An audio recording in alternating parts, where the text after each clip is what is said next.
ആനന്ദ് അംബാനി 3000 ഏക്കറിൽ വന്താര തുടങ്ങി അറിഞ്ഞില്ലായിരുന്നു. നിങ്ങൾ വിചാരിക്കും നേച്ചറിനോട് ഇഷ്ടം കൊണ്ടാണ്. നിങ്ങൾക്ക് തെറ്റി. വെറും ഒരു ഇൻവെസ്റ്റ്മെന്റ് ആണത്. അത് ഞാൻ എങ്ങനെയാണെന്ന് പറഞ്ഞുതരാം.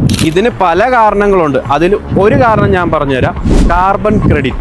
എന്താണ് കാർബൺ ക്രെഡിറ്റ്? ഒരു കമ്പനികൾക്ക് കാർബൺ ഡയോക്സൈഡ് എമിറ്റ് ചെയ്യുന്നതിൽ ഒരു ലിമിറ്റ് ആയി കഴിഞ്ഞാൽ, ആ ലിമിറ്റ് എക്സീഡ് ആയി കഴിഞ്ഞാൽ നിങ്ങൾക്ക് പൈസ കൊടുത്ത് കാർബൺ ഡയോക്സൈഡ് വാങ്ങിക്കേണ്ടി വരും.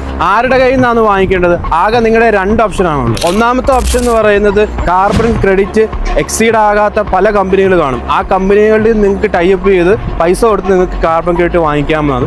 രണ്ടാമത്തെ ഓപ്ഷൻ എന്ന് പറയുന്നത് നമ്മൾ ഗ്ലോബൽ മാർക്കറ്റിൽ നിന്ന് നിങ്ങൾക്ക് ഇത് വാങ്ങിക്കാൻ പറ്റുന്നതാണ്. നിങ്ങൾക്കും ഈ കാർബൺ ക്രെഡിറ്റ് രജിസ്റ്റർ ചെയ്യാൻ പറ്റുന്നതാണ്. ഇതിന് വേറെ ഒന്നും വേണ്ട. നിങ്ങളുടെ ഒരു പ്ലോട്ട് ലാൻഡും അതിനകത്ത് എന്തെങ്കിലും മാംഗോ ട്രീ അല്ലെങ്കിൽ തേക്ക് അല്ലെങ്കിൽ റബ്ബർ എന്തെങ്കിലും അഗ്രികൾച്ചർ ആയിട്ടുള്ള കാർബൺ ഡയോക്സൈഡ് എമിറ്റ് ചെയ്യുന്ന നല്ലൊരു പ്ലാന്റേഷൻ ഉണ്ടെങ്കിൽ നിങ്ങൾക്കും ഇത് രജിസ്റ്റർ ചെയ്യാൻ പറ്റുന്നതാണ്. ഒരു കാർബൺ ക്രെഡിറ്റ് എന്ന് പറയുന്നത് 1 ടൺ കാർബൺ ഡയോക്സൈഡ് ആണ്. NRIസിനും പിന്നെ സാധാരണക്കാർക്കും ഇത് ഇൻവെസ്റ്റ് ചെയ്യാൻ പറ്റും. എങ്ങനെയാണെന്ന് വെച്ച് കഴിഞ്ഞാൽ കാർബൺ ക്രെഡിറ്റ് ETS വഴി. ഇന്ത്യയിൽ ഇത് വർക്കിംഗ് പ്രോഗ്രസ് ആണ്.